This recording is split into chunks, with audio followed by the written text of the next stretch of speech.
Hai, apa kabar? Hari ini saya mau bahas mechanical keyboard lagi nih yang bakal jadi tren di 2022 nantinya. Well, keyboard yang bakal saya bahas kali ini adalah dari brand Kaydus, tipenya adalah NJ80. Keyboard ini adalah keyboard 75% yang memiliki knob di sisi kanan atasnya. Tren keyboard dengan knob gini bakal diprediksi jadi tren di 2022 karena banyak brand yang mengimplementasikan produknya menggunakan knob seperti ini. Dan brand-brand lokal juga udah mulai ngasih teaser keyboard mereka dengan desain seperti ini. Balik lagi bahas mengenai Kaydus NJ80 ini, saya beli dari Good Gaming Shop seharga 1,6 juta untuk kondisi barebone atau tanpa keycap dan juga switch. Sementara untuk versi yang full setnya ini dijual di harga 2,5 juta. Kalian bisa lihat aja link yang udah saya taruh di kolom deskripsi di bawah. Untuk isi paket penjualan sendiri sih, ini keyboardnya hanya ada si NJ80, terus ada kabel USB-C yang bahannya ini terbuat dari karet, keycap spooler, dan juga switch spooler.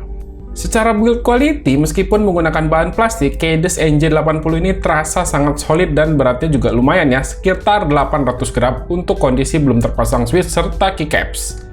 Yang ini tuh masih lebih berat dibandingkan dengan keyboard saya yang lainnya, yakni TM680 yang sudah terpasang switch dan keycaps. Keunggulan utama dari keyboard ini adalah PCB yang digunakan udah menggunakan south facing PCB, yang artinya kita bakal bisa milih dengan bebas untuk menggunakan keycaps dengan cherry profile. Selain itu, keyboard ini sudah memiliki 3 opsi koneksi, ada 2,4 GHz dongle, Bluetooth, serta wired. Oke, langsung aja, karena ini mechanical keyboard custom, ya rasanya nggak lengkap ya kalau nggak ngebongkar si keyboardnya. Caranya lepas dulu 2 baut yang berada di bawah rubber feet dari keyboard ini. Di sini sayangnya lubang itu ditutup dengan segel garansi, yang artinya siap-siap aja garansinya bakal angus ketika kita buka si segelnya. Tapi ya bodo amat lah, masa mechanical keyboard gini nggak dibongkar? Ya kayaknya ada yang kurang aja kan? Setelah bautnya kebuka, kita buka dulu nih knob di bagian atas dan tinggal lanjutin lepas pengait dari frame atasnya yang berada di bagian bawah dengan cara dicongkel. Kalau udah, tinggal lepasin aja si frame bagian atasnya. Dan untuk melepas plat dan PCB ini kita perlu hati-hati, karena di bagian bawahnya kita perlu lepas dulu 2 soket, yakni soket baterai dan juga soket knob di bagian kanan. Kalau udah dilepas, di sini bakal kelihatan kalau keyboard ini menggunakan sistem top mount, atau artinya plat dan PCB dari keyboard ini tuh tidak dibaut ke case bagian bawah, melainkan dikunci menggunakan frame yang ada di atas tadi. Di sini saya akan buka plat dan PCB-nya karena akan menambahkan platform di antara plat dan PCB-nya. Untuk tipe plat yang dijual ini ada 2, yakni steel plate biasa dan juga model yang brass plate seperti yang saya punya ini. Saya pilih brass plate ya alasannya pengen nyoba aja, karena selama ini saya nyoba atau saya punya keyboard yang pakai steel plate pada umumnya. Di bagian bawah keyboard ini udah disediakan foam dampener yang fungsinya buat ngurangin suara gema yang dihasilkan dari si keyboardnya. Kualitas foamnya juga udah bagus dengan ketebalan sekitar 2 mm. Terus untuk ngelepasin PCB-nya kita perlu buka 6 baut di bagian bawah yang mengunci si plate dengan PCB-nya. Dan kalau udah, ini bakal kelepas langsung ya plate sama PCB-nya. Di sini saya langsung aja pasangin foam yang punya tebal sekitar 3 atau 4 mm gitu ya. Ini belinya langsung dari Good Gaming Shop juga, sekalian kemarin sama si keyboardnya. Kalau udah dipasang foamnya, tinggal satukan lagi plate dan PCB-nya dengan mengunci 6 buah baut yang disediakan, lalu pasang kembali kedua soketnya, dan tinggal dipasangin aja plate dan PCB-nya ini ke frame bagian bawah atau ke case-nya.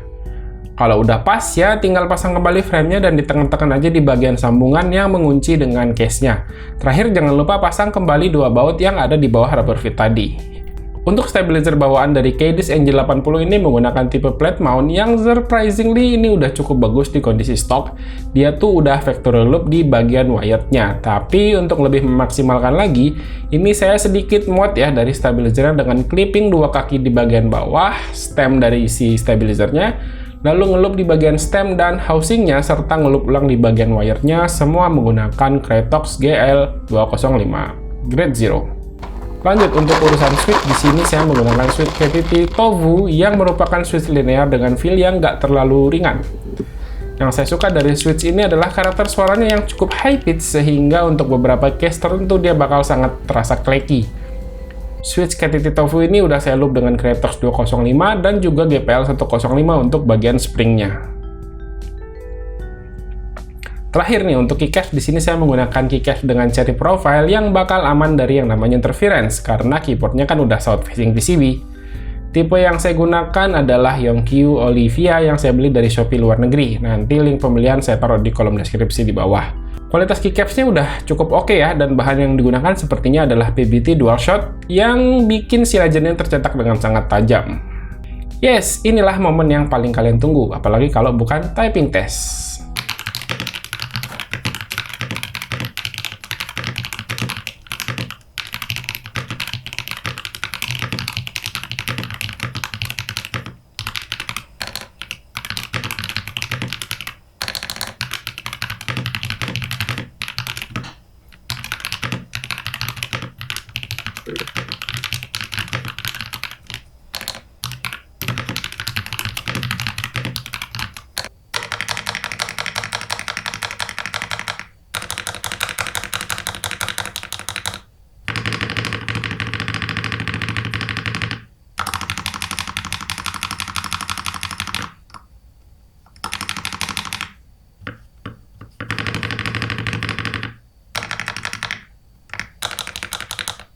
Oke, itu dia typing test dari Mechanical Keyboard NJ80 yang menurut saya sangat worth untuk dibeli di kelasan harganya. Karena dengan harga 1,6 juta, kalian bakal dapetin Mechanical Keyboard custom yang udah punya sound facing VCB, build yang sangat kokoh, serta look yang kekinian dengan knob volume di sisi kanan. Dan apalagi dengan tipe brass plate yang saya gunakan atau yang saya beli, keyboard ini punya sound yang berbeda dari steel plate pada umumnya, dimana KTT Tofu yang biasanya sangat clacky dan berisik, jadi sedikit teredam di keyboard ini.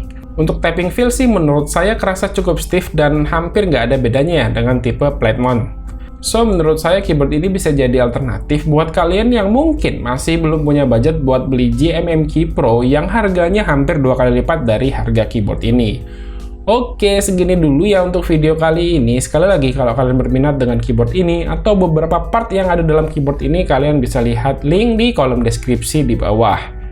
Terima kasih buat yang udah nonton, silahkan like dan share video ini jika menurut kalian video ini bermanfaat. Dan pamit, sampai jumpa di video berikutnya. Bye!